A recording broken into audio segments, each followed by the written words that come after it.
हरियाणा सरकार ने हरियाणा में जो प्राइवेट जॉब्स हैं और जिस भी इस्टेब्लिशमेंट में 10 या उससे ज़्यादा काम करने वाले लोग हैं और जिनकी तनख्वाह 50,000 रुपये से कम है पर मंथ के हिसाब से, उन लोगों के लिए उन लोगों की जो आगे से जो एम्प्लॉयमेंट होगी उसमें 75% के तकरीबन जो है हरियाणा के लोगों को जो है उनका कोटा रिजर्व होगा और 25% लोग बाहर से हो सकते हैं। हालांकि उसमें कुछ क्लोजेस ऐसी बात आ रही है कि ऐसी बात कही गई है कि अगर वो वहाँ पर अगर सूटेबल कैंडिडेट्स नहीं मिलते हैं तो फिर बाहर के कैंडिडेट्स को लिया जा सकता है। तो ये जो मामला है ये हरियाणा में क्यों आ रहा है? ये इसलिए आ रहा है क्योंकि हरियाणा में जो इस समय सरकार है वो बीजेपी और जननायक जनता पार्टी की सरकार है और जजपा की तरफ से पहले से इस तरह की मांग थी कि लोकल जो है कोटा होना चाहिए प्राइवेट जॉब्स में, प्राइवेट सेक्टर जॉब्स में। तो उसी को फुलफिल करने के लिए या उसी को पुश करने के लिए ये डिसीजन लिया जा रहा है। अब बात यह है कि क्या इससे पहले देश में कहीं प्राइवेट जो इंडस्ट्री है उसमें रिजर्वेशन किया गया है या नहीं किया गया है, या लोकल कोटा किया गया है या नहीं किया गया। तो अभी रिसेंटली 2019 में आंध्र प्रदेश में ऐसा किया गया था। तो आंध्र प्रदेश में जो किया गया वहाँ पर तकरीबन 75% जो है आंध्रा के लोगों के लिए प्राइवेट जॉब्स में यानी फैक्ट्री बिल करके फैक्ट्री एक्ट करके उन्होंने बनाया है, वो किया गया और वो इमीडिएटली जो है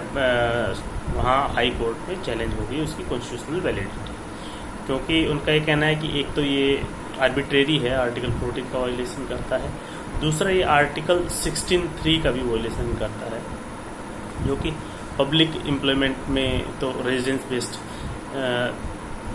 प्रोविज़न हो सकते हैं, उसमें कोटा या रिजर्वेशन हो सकती है रेजिडेंस बेसिस पे, बट प्राइवेट एम्प्लॉयमेंट में ऐसा नहीं किया जा सकता। इसके अलावा अगर पीछे की तरफ जाएं तो इसमें जैसे भारत में जब भारत आज़ाद हुआ और उसके बाद कॉन्स्टिट्यूशन बना और उस दौरान भी भारत में कई हिस्सों में इस तरह की बातें थी। दो बातें एक साथ चल रही थी। एक तो ये कि भारत में जो है राज्य है जो है वो भाषा के अनुसार बने। दूसरा ये था कि हर जो उस समय जो स्टेट्स थे, नेटिव स्टेट्स या जो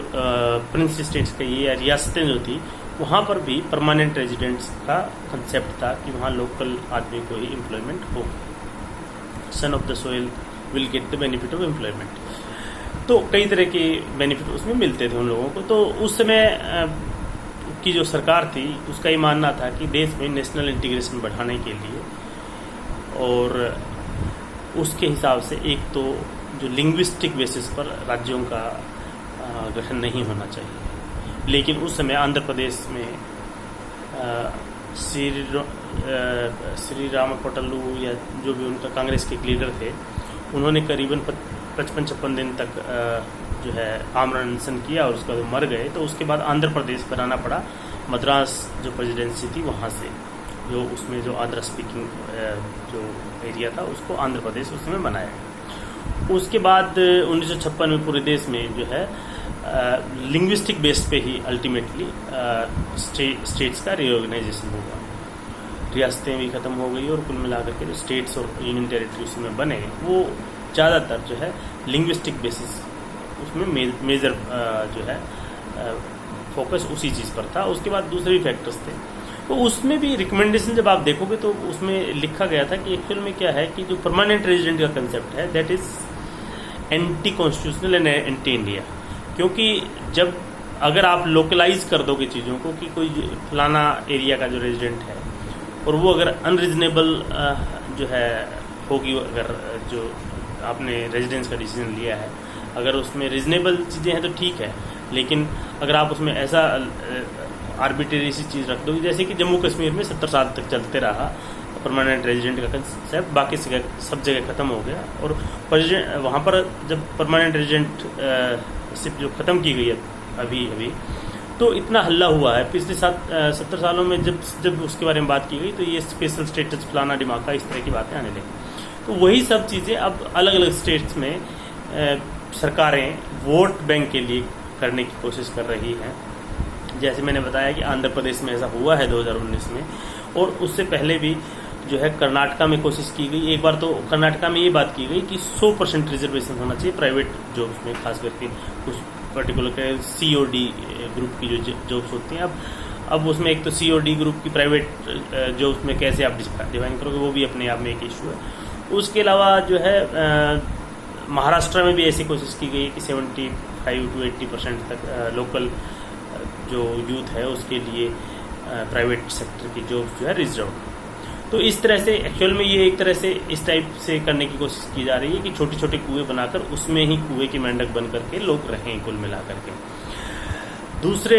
और 70% जब आप रिजर्वेशन करोगे तो वो अपने आप में मतलब देश को जो आइडिया ऑफ इंडिया है उसको भी चैलेंज ही करते हैं एक तरह से। वो कहीं ना कहीं रीजनेबल तो नहीं है। बाकी तो फाइनल कॉल तो इसमें जैसे कहते हैं कि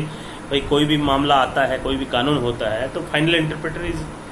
सुप्रीम कोर्ट ऑफ इंडिया। तो supreme court of India will decide कि भाई हो सकता है कि नहीं। सुप्रीम कोर्ट ऑफ इंडिया ने पहले ऐसी जजमेंट रहे हैं जो पब्लिक एम्प्लॉयमेंट की जहाँ तक बात है, सरकारी एम्प्लॉयमेंट की, उसमें ये माना है कि रेजिडेंस बेस्ड जो है प्रेफरेंस दी जा सकती है, लेकिन वो रिजनेबल है कि नहीं है, कितनी दी जा रही है, ये बहुत ज़्यादा मैटर करता है। एक्सेसिव होती है तो उसमें इशू आता है। जैसे हम नॉर्मल जो रिजर्वेशन है, जैसे किसी भी सरकारी नौकरी में या जो एडमिशन होते हैं प्रोफेशनल एजुकेशनल इंस्टीट्यूट में, तो उसमें इंदिरा साहनी के केस में कहा गया कि 50% से आप ज़्यादा नहीं कर सकते, क्योंकि अगर आप 70, 80, 90 करोगे तो फिर वो उसका फिर मतलब नहीं रहता, और जो एफर्मेटिव एक्शन है वो फिर एक तरह से नेगेटिव हो जाता है। तो एफर्मेटिव एक्शन जो आप अचीव करने की कोशिश करते हैं उसी पर्पज को डिफीट भी कर देता है फिर, क्योंकि वो दूसरों के साथ इनजस्टिस करता है। ये भी मामला मुझे ऐसा लगता है कि जैसे ही आएगा इसमें जो कानून बनेगा, तो कानून बनते ही लगता है कि लोग चैलेंज करेंगे, क्योंकि जो आंध्र प्रदेश का केस चल रहा है, आंध्र प्रदेश हाई कोर्ट में भी चल रहा है, उसमें इशू ये आया, अभी सरकारी वकील ने ये कहा कि चूंकि इसमें अफेक्टेड पार्टी जो है वो फैक्ट्रीज है और किसी भी फैक्ट्री या कंपनी ने चैलेंज नहीं किया है, और जिस व्यक्ति ने चैलेंज किया वो एडवोकेट है, तो वो अनरिलेटेड है उस चीज़ से। तो कोर्ट ने कहा ये कोई मतलब नहीं हो सकता कि भाई वो तो कोई भी व्यक्ति कर सकता है चैलेंज। पहली बात तो इसमें ये है कि पब्लिक इंटरेस्ट में, और दूसरी बात ये भी हो सकती है कि भाई कोई कंपनी क्यों आगे आएगी उस चीज़ को करने के लिए। कोई कंपनी आगे आएगी तो आप उसके साथ कुछ एक्सेस करोगे, डिस्क्रिमिनेट करोगे, 100 तरह के और इशू होते हैं वो आप